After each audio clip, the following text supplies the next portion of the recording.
All right, so get ready, because we're diving deep into Vice City, early 2000s. Oh, yeah? Yardies taking over Ocean Beach from the Puerto Ricans. Not your typical turf war, though. No. What gets me is it all started with a $75,000 debt, and get this, owed to the Canadian-British Columbian cartel. Canadians? I know, right? Who knew they had that kind of reach? It really shows how interconnected the global drug trade can be, even somewhere like Vice City. This debt, though, it starts a whole chain reaction. Unexpected alliances, power plays, it's fascinating. Totally. So who are the major players here? Our sources paint a pretty clear picture of the Yardies' leadership. You've got Dwight, he's the drug operations guy. Okay. Then there's Sam, the brains behind their loan sharking. Gotcha. And at the top, pulling all the strings, it's Rapture. He took over both the Vice City and Liberty City chapters after King Courtney retired back to Jamaica. Ah, interesting. So it's Dwight who really gets this ball rolling. He makes a big mistake on a heroin deal with those British Columbians. Needed $100,000 for 2 kilos, shows up with only $25,000. Why such a rookie move, you think? Was he in over his head or something else? It's tough to say for sure. This was high stakes, dealing with a cartel known for being ruthless. Right. Maybe Dwight was under pressure, cutting corners? Or maybe he was trying to pull a fast one, underestimated them? Who knows? That makes sense. So now he's got a weekend to find the missing 75 grand or face the music. Must have been stressful. Absolutely. This puts the whole Yardie operation on edge. Dwight, Sam, and Rapture, they're all trying to scrape together 25 grand each to settle the debt. But the kicker is, Dwight, the one who caused the whole mess, only has $800. Oh man, talk about adding insult to injury. So what's he do? Can't exactly ask for an extension from the cartel, right? No, he can't. So he takes a gamble, a risky one.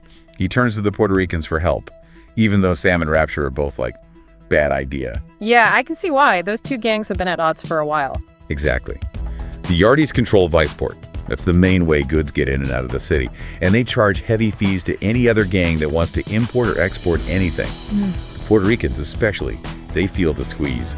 Their own smuggling operation is hurting because their private dock in Ocean Beach is attracting too much attention. So Dwight's basically walking into the lion's den here, hoping for a miracle. Yeah, gotta be desperate to go behind his boss's backs like that. No kidding. And I'm guessing the Puerto Ricans, led by Arana, they didn't exactly offer their help for free. Nope. Arana, he sees an opportunity. Dwight's desperate, so he's gonna make him pay. Agrees to cover Dwight's share, but with some serious strings attached.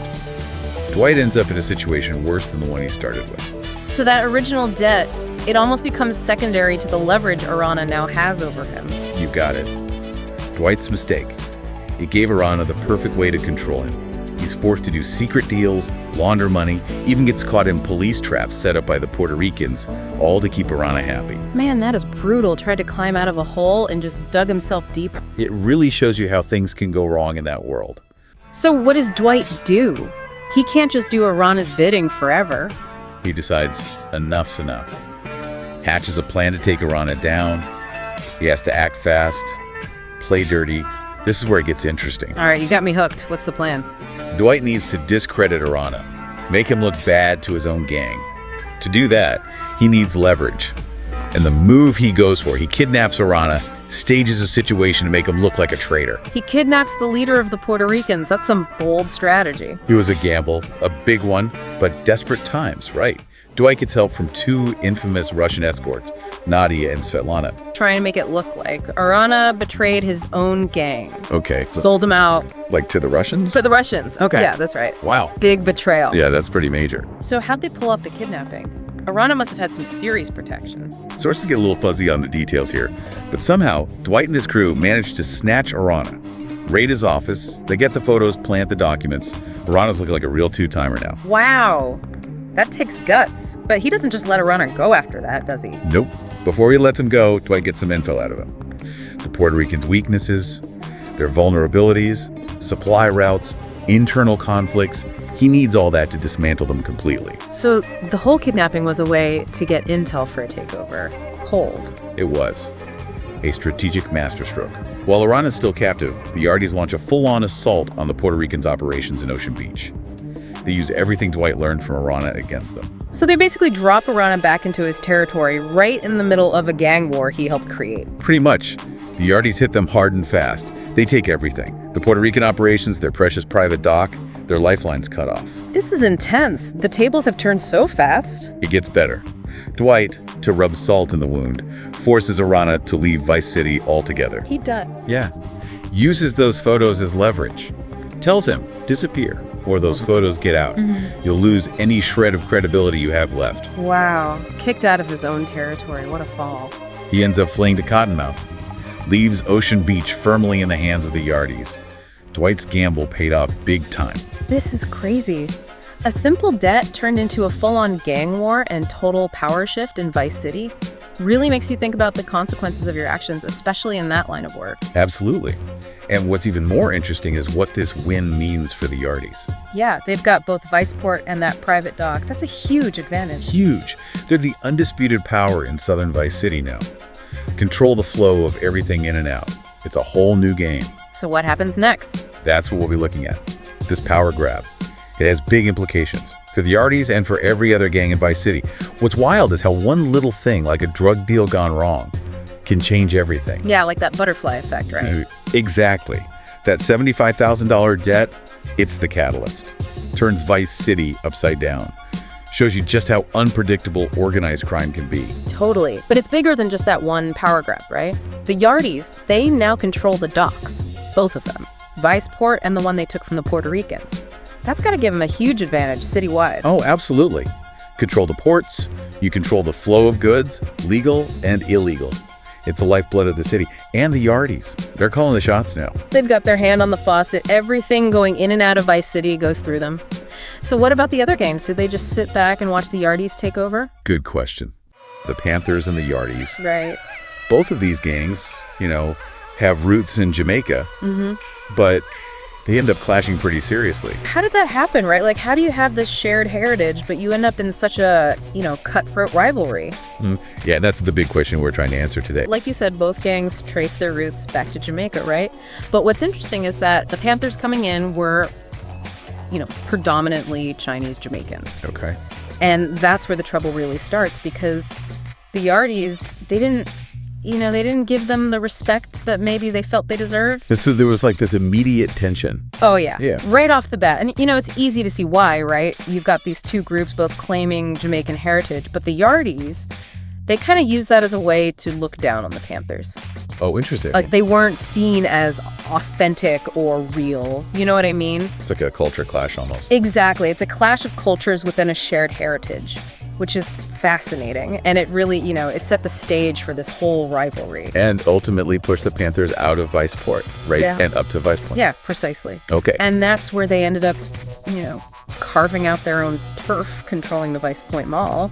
I mean, Vicepoint Mall, that's a big deal. Huge. Absolutely. A major hub in the city. And it shows you that, these guys weren't messing around. They were serious players. Right. And there's this really interesting detail in the book about the Panthers' image. Oh, yeah. So, they were known for having a lot of female members, and they kind of got this reputation for being soft.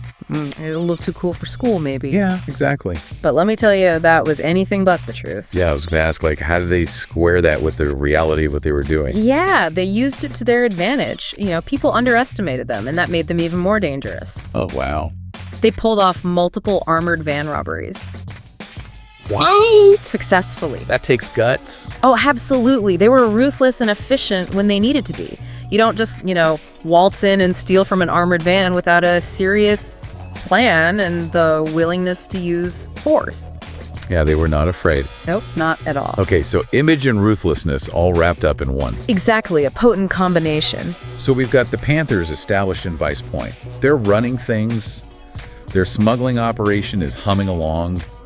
But then things get dicey. Oh, yeah. There's talk of increased patrols, more scrutiny. It was just a matter of time, When you're moving illegal goods, you're always playing cat and mouse with the authorities. So now the Panthers have a major problem. Yeah, they've got this dilemma on their hands. Right, their whole operation is in jeopardy. Right, do they try to find a new route? Okay. Like the beach, maybe? But that's way more exposed. So that comes with its own set of risks. Huge risks. Visibility is the last thing you want in this business. Yeah. And then the other option, the one that nobody really wants to talk about, is trying to work with the Yardies. Okay, so go to your rivals hat in hand. Basically. and hope for the best. That's pretty smart. Turn a rival into a friend and get stronger in the process. I wonder if other gangs did the same thing. It's possible. The Yardies had all the leverage. Any smart gang would see the chance to get on their good side. So this power shift, it affects more than just the gangs fighting each other. It's like a whole web of relationships, everything changing. Right, and it goes beyond just the gangs. Think about all the businesses, the legal ones, the not so legal ones, that rely on things coming in and out of Vice City. The Yardies now have a huge say in the city's economy. That impacts everyone. Money talks, right? Yeah. And the Yardies were holding the cash. Think about the everyday person in Vice City. We talked about prices going up, but it's more than that. When a powerful gang controls that much, it creates uncertainty, fear. People don't want to invest. Businesses get nervous. And there's always that risk of getting caught in the crossfire. It shows you how the stuff happening in the shadows, in the criminal world, can affect all of us. Absolutely. That's what makes this so interesting. It's not just about the Yardies taking over. It's about all the little things that happen because of that, all the consequences. It's a peek into how this whole system works, where power is always shifting. Yeah, it's been a wild ride. We started with a bad drug deal, ended up with a full-blown gang war, a power play, and a whole new landscape in Vice City. It shows you that even in the shadows, the things people do to get power, it can change the course of history.